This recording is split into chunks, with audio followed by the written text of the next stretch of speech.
Dans cette vidéo, nous allons rappeler quelques éléments importants de la photosynthèse. Nous décrirons également les expériences menées par Van Niel et Kelvin et soulignerons comment elles ont contribué à notre compréhension de la photosynthèse. C'est parti! Comme tous les organismes vivants, les plantes ont besoin de nourriture pour rester en vie et en bonne santé. Mais contrairement aux animaux, les plantes ne peuvent pas se déplacer pour chasser ou cueillir leur nourriture. Elles réalisent à la place la photosynthèse. Vous vous souvenez peut-être que la photosynthèse est la réaction chimique par laquelle les plantes convertissent le dioxyde de carbone et l'eau en glucose et en oxygène. On peut en apprendre un peu plus sur la photosynthèse rien qu'avec le mot. Photo signifie lumière et synthèse signifie fabriquer. Donc, la photosynthèse fait référence à un processus qui fabrique de la nourriture en utilisant l'énergie lumineuse. Frederick Blackman était un scientifique qui a déterminé que la photosynthèse chez les plantes comprend deux étapes principales. Une étape qui dépend complètement de la lumière disponible et une étape qui est indépendante de la lumière. Ainsi, même si une des étapes de la photosynthèse peut se dérouler dans l'obscurité, la réaction globale ne se produira pas sans la présence d'une source de lumière. Examinons maintenant quelques expériences clés, à commencer par celle menée par Cornelius Bernardus Van Niel. Dans les années 1930, Van Niel étudia la photosynthèse chez les bactéries sulfureuses vertes et pourpres. Ces bactéries contiennent des pigments appelés bactériochlorophylles. Vous reconnaissez peut-être la partie chlorophylle du mot. Il s'agit du pigment présent dans les cellules végétales qui capte l'énergie lumineuse dont la plante a besoin pour la photosynthèse. La bactériochlorophylle fait la même chose, mais chez les bactéries sulfureuses vertes et pourpres au lieu des plantes. Comme nous pouvons le voir dans l'équation, la photosynthèse chez ces bactéries est un processus légèrement différent de la réaction qui se produit chez les plantes. Elles prennent du dioxyde de carbone et du sulfure d'hydrogène et les convertissent en glucose, en eau et en soufre. Cette réaction nécessite toujours de l'énergie captée à partir d'une source de lumière. Pour mieux comprendre les expériences de Van Niel, examinons l'équation chimique de la photosynthèse chez les bactéries sulfureuses vertes et pourpres. Comme nous pouvons le voir, 6 molécules de dioxyde de carbone réagissent avec 12 molécules d'acide sulfurique pour produire une molécule de glucose, 6 molécules d'eau et 12 molécules de soufre. Comparons cette équation à celle de la photosynthèse chez les plantes. Chez les plantes, nous voyons que 6 molécules de dioxyde de carbone réagissent avec 6 molécules d'eau pour produire une molécule de glucose et 6 molécules d'oxygène. Van Niel a remarqué une différence clé entre ces deux réactions. Dans les bactéries, c'est du soufre qui est produit à la place de l'oxygène. Autrefois, les scientifiques pensaient que l'oxygène produit par les plantes provenait de la décomposition du dioxyde de carbone. Mais puisque les deux réactions utilisent de dioxyde de carbone et qu'une seule produit de l'oxygène, Van Niel a réalisé que cela ne pouvait pas être le cas. Il a proposé que l'oxygène produit lors de la photosynthèse des plantes est libéré par la décomposition de l'eau. En science, une expérience ne peut pas prouver quelque chose de manière concluante si elle n'a été réalisée que par un seul scientifique. Examinons donc quelques expériences ultérieures qui ont permis de confirmer la théorie de Van Niel. En 1941, un groupe de scientifiques de l'Université de Californie a repris ses recherches sur la photosynthèse avec des algues vertes du genre Chlorella. Différents isotopes de l'oxygène ont été utilisés dans leur expérience pour montrer l'origine exacte de l'oxygène produit dans la photosynthèse. Pour comprendre tout cela, rappelons rapidement ce que sont les isotopes. Les atomes, comme celui présenté ici, sont constitués de plusieurs particules subatomiques. Voici des électrons qui sont chargés négativement, des protons qui sont chargés positivement et des neutrons qui n'ont pas de charge. Les protons et les neutrons se trouvent dans la partie centrale de l'atome appelée noyau. Faites attention à ne pas le confondre avec le noyau d'une cellule. Ce noyau ne contient aucun ADN. Les isotopes sont des atomes du même élément qui ont le même nombre de protons, mais un nombre différent de neutrons. Les chercheurs californiens ont étudié la photosynthèse en utilisant deux isotopes de l'oxygène 16 et l'oxygène 18. Ces deux isotopes ont 8 protons. Cependant, l'oxygène 16 a 8 neutrons alors que l'oxygène 18 en a 10. Ici, nous avons l'équation de la photosynthèse chez les algues Chlorella. Cette réaction est très similaire à celle des plantes, sauf qu'elle produit de l'eau.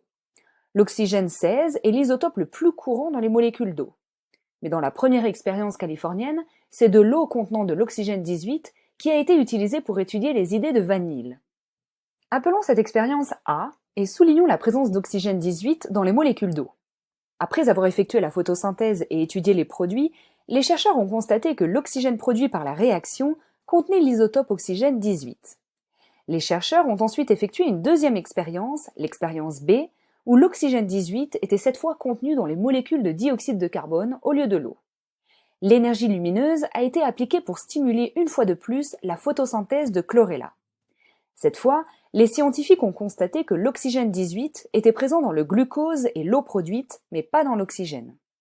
Ils ont conclu que l'oxygène gazeux produit par la photosynthèse est bien libéré par les molécules d'eau plutôt que par les molécules de dioxyde de carbone.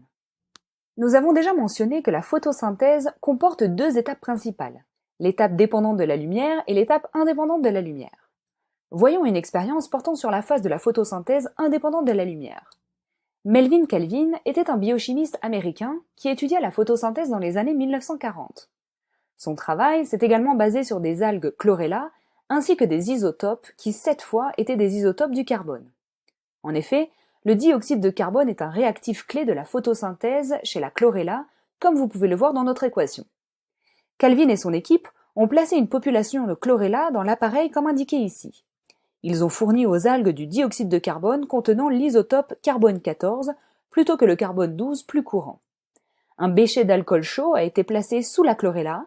Les algues ont ensuite été exposées à un bref éclair de lumière pour initier le processus de photosynthèse. Aussitôt fait, les algues ont été déposées dans le bécher d'alcool chaud. Cela bloque rapidement toute réaction biochimique en cours. À la suite de l'expérience, Calvin a analysé la chlorella et a découvert que même après un éclair de lumière très rapide, un composé à 3 atomes de carbone se formait. Ce composé à 3 atomes de carbone est connu sous le nom de phosphoglycéraldéhyde ou PGAL en abrégé. Il est également appelé glycéraldéhyde 3, phosphate ou triose phosphate. Le PGAL a été identifié car il contenait l'isotope de carbone 14, comme représenté en bleu dans cette figure. Le PGAL peut être utilisé par les organismes pour produire une multitude d'autres composés organiques.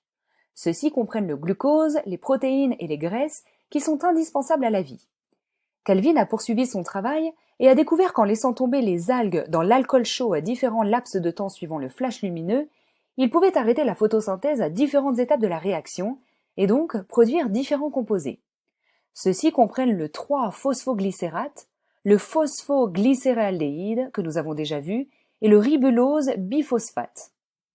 La série de réactions qui forment ces composés constitue l'étape de la photosynthèse indépendante de la lumière qui est résumée ici. Cette étape est maintenant communément appelée le cycle de Calvin puisqu'il a grandement contribué à sa découverte. Maintenant que nous avons tout appris sur les expériences qui nous ont permis de comprendre la photosynthèse, essayons de répondre à quelques questions pratiques. Après ces expériences sur les bactéries photosynthétiques, qu'en a déduit Van Niel sur la photosynthèse des plantes vertes? A. Les réactions sont très similaires, mais du saccharose se forme au lieu du glucose. B. Les réactions sont très similaires, mais le réactif est l'oxygène au lieu du dioxyde de carbone. C. Les réactions sont très similaires, mais c'est l'eau qui est décomposée au lieu du sulfure d'hydrogène. D. Les réactions sont complètement identiques. Ou E. Les réactions sont complètement différentes. Van Niel était un scientifique qui a étudié la photosynthèse chez les bactéries sulfureuses vertes et pourpres. Pour nous aider à répondre à cette question, examinons l'équation de la photosynthèse chez ces bactéries. Au cours de cette réaction, le dioxyde de carbone et le sulfure d'hydrogène sont convertis en glucose, eau et soufre. Le sulfure d'hydrogène se décompose pour produire du soufre, de sorte que les atomes d'hydrogène peuvent être utilisés pour produire du glucose et de l'eau. Maintenant, comparons ce processus à l'équation de la photosynthèse chez les plantes vertes.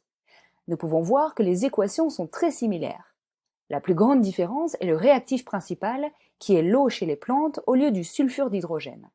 Et au lieu du soufre, il se produit de l'oxygène. Si nous appliquons la même logique à l'équation de la photosynthèse chez les plantes, nous pouvons supposer que l'oxygène produit provient de la décomposition de l'eau. Maintenant, éliminons certaines des options de réponse à l'aide de ces équations. Nous pouvons immédiatement exclure les options D et E. Les réactions ne sont pas complètement identiques, mais elles ne sont pas non plus complètement différentes. Nous pouvons voir que le glucose est un produit dans les deux équations, donc l'option A ne peut pas être correcte. Et dans les deux cas, le dioxyde de carbone est un réactif, pas un produit. Donc au final, nous pouvons éliminer l'option B. Van Niel a déduit de ses connaissances sur la photosynthèse des bactéries sulfureuses vertes et pourpres que l'oxygène produit dans le processus des plantes vertes devait provenir de l'eau. Donc, la bonne réponse est C. Les réactions sont très similaires, mais au lieu de décomposer le sulfure d'hydrogène, c'est l'eau qui est décomposée. Tentons une autre question.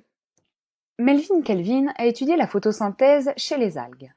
Il a observé qu'un composé à 3 carbones se formait lors du processus. À quoi servent les atomes de carbone de ce composé dans les cellules végétales? A. À participer à la synthèse d'autres éléments clés tels que l'oxygène, l'hydrogène et le calcium. B. À être utilisés comme réactifs dans la chimiosynthèse. C. À agir comme des molécules de signalisation cellulaire. Ou D. À synthétiser des molécules biologiques clés telles que le glucose, l'amidon, les protéines et les graisses. Melvin Kelvin était un biochimiste américain qui a étudié la photosynthèse dans les années 1940. Ce sont ses travaux sur les algues vertes qui ont conduit à la découverte du cycle de Kelvin, la série de réactions chimiques qui se produisent dans l'étape de la photosynthèse indépendante de la lumière chez tous les organismes photosynthétiques, y compris les plantes.